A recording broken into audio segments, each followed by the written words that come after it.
My name is Ian Quinn and I'm here at the Regent Cinema in Leven with Channel 5 TV for the Opportunities in Fife event being held tonight.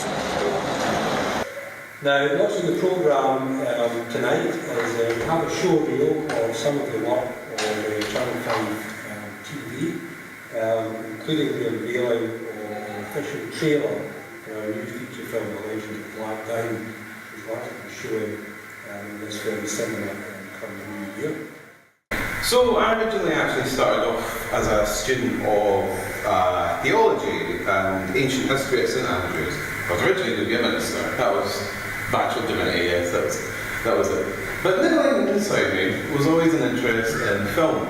And funnily enough, I remember, even though I was doing an assessment, that there was this American chap sitting next to me, and he was chatting about the issues he was having when trying to shoot his short film. And in the space of overhearing his conversation about him trying to make this film and trying to get this actor, and quite helpful having affluent parents as well. It's actually a guy from Groundhog Day, not Bill Murray, but a guy trying to interrupt him and he's walking across the street. Anyway, I thought, my God, this guy and his whiny problems producing his short film is much more exciting than my exam.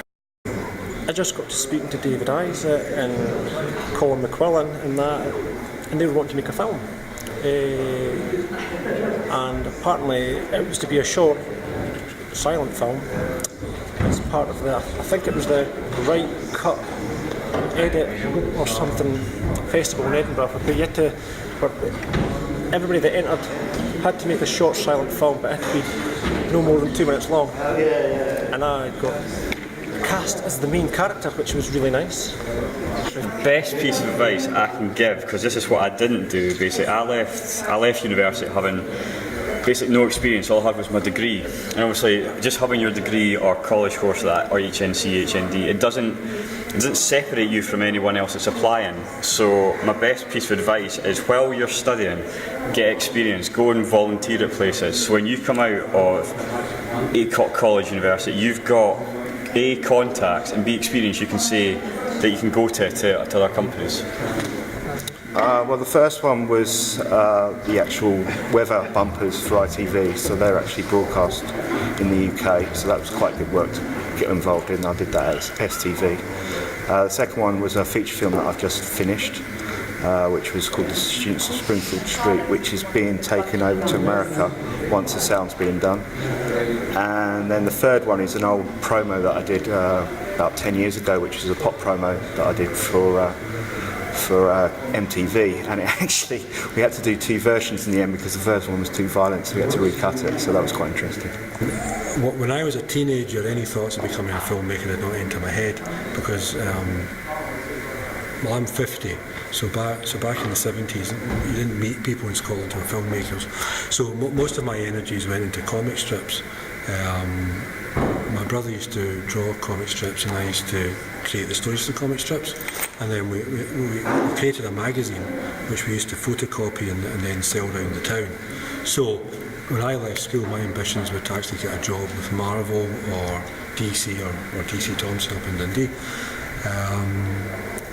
I did a film and media course, but the aspect that actually interested me the most was actually journalism and magazines. And then what happened was, when I was at university, because my course was predominantly theoretical, there was no production side of it, I was a bit frustrated by that. And some of the guys on the magazine said, why don't we make a film? And by this time I'd met this chap who had been making horror films for a few years. I thought, well, yeah, I'd never actually thought I could actually go and make a film. So we made a short film in the summer of 1982, and it was reasonably successful, and then we made some more films. And then when I graduated from university, I managed to land a job with my local council as a video cameraman. Back in those days, there weren't that many people who had experience with video cameras. I just blagged the interview and said, have you ever used a video camera? I said, I have. I hadn't. I'd only ever used film up until that point. And then really I worked for a few years as a kind of local authority kind of video cameraman, and then that took me on a path of making my own films. I moved into lecturing to finance films.